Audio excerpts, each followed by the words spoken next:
Hello, AFEX students! Welcome to Don't Stop Believing, the harder version using big 6-string chords. I'm going to walk you through all 4 of the chords that we're going to need, and it's going to sound like this.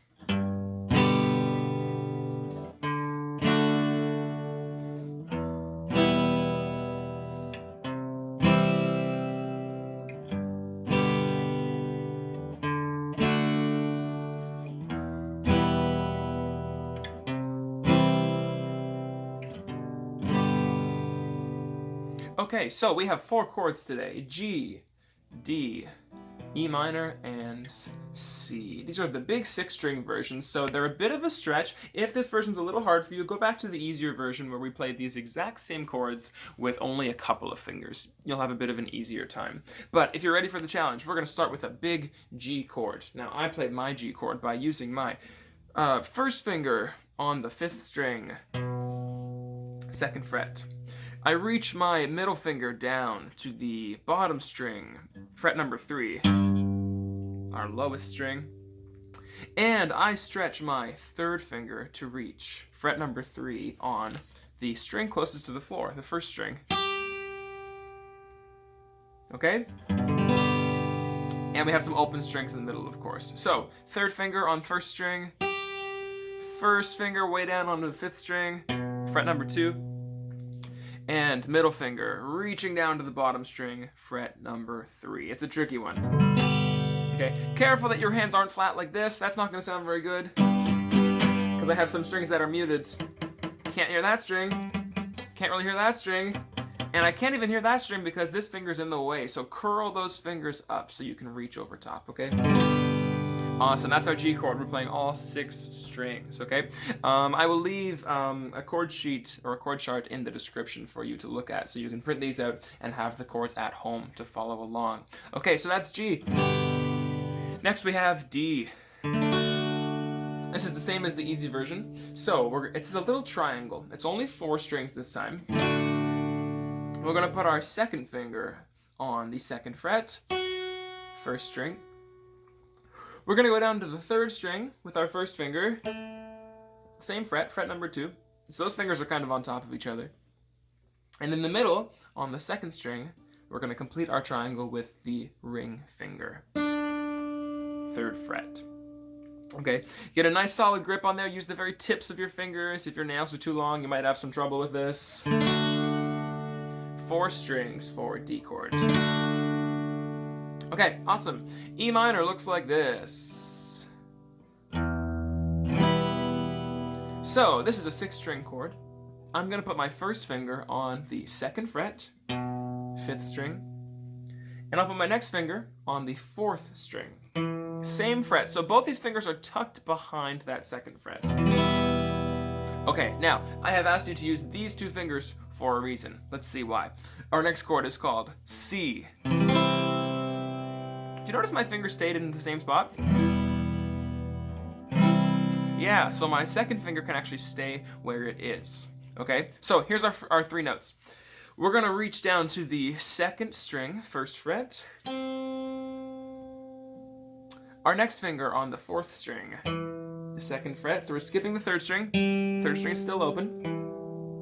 And finally, our ring finger reaches down to fret number 3.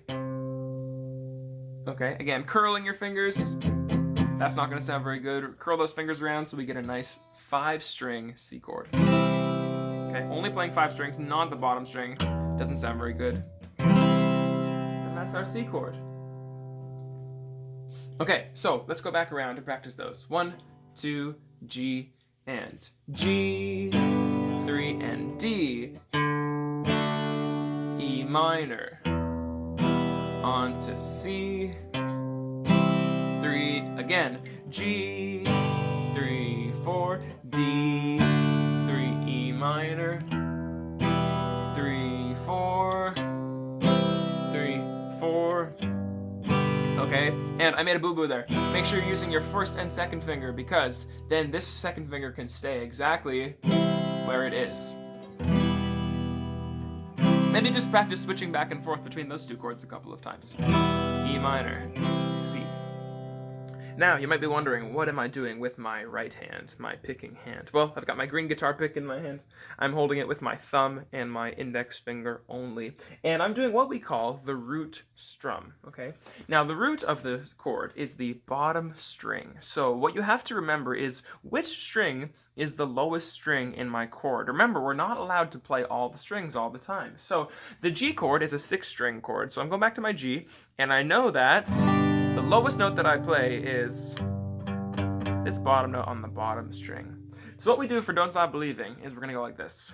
1, 2, 3, 4. So instead of strumming all the chords, or I'm sorry, all the strings at once like we normally do, we're going to play the bottom string on beat 1, 1, and then we'll play the rest of the strings on beat 2. 2, 3, 4, 1, 2, 3, 4. So that's called the root strum. We're going to do that again for the rest of our chords. Remember, pause this video at any time to practice this stuff. Let's go on to D. So the lowest string that I'm allowed to play in D is the 4th string. It's called the D string. Let's try that. So I'm going to play the 4th string, and then I'll play the rest of the strings. 1, 2, 3, 4, 3, 4. Awesome. On to E minor. E minor is a 6-string chord. So I'm going to play my root, which is way down here, the bottom string. 1, 2, 3, 4. And our C chord, our lowest string is string number 5. 1, 2, 3, 4. Okay, put it all together, it sounds like this. 1, 2, G, and 3, 4, E minor, and C, and 3 again. E minor, 3, 4, 3, 4, and we'll end on G, just like where we started, okay? Excellent job, everybody. Remember to play nice and soft. Be careful not to pop your strings, okay, or break your strings or play too hard. Play nice and gently. Make sure you're using your guitar pick, okay? It takes a lot of practice to be able to play one string at a time, one very specific string, and then the other strings, okay? So we might have to be looking back and forth a little bit. Take some time and some practice, okay? So have fun with that. I'll be posting the melody of this song, which you can play along with next week. Talk to you soon.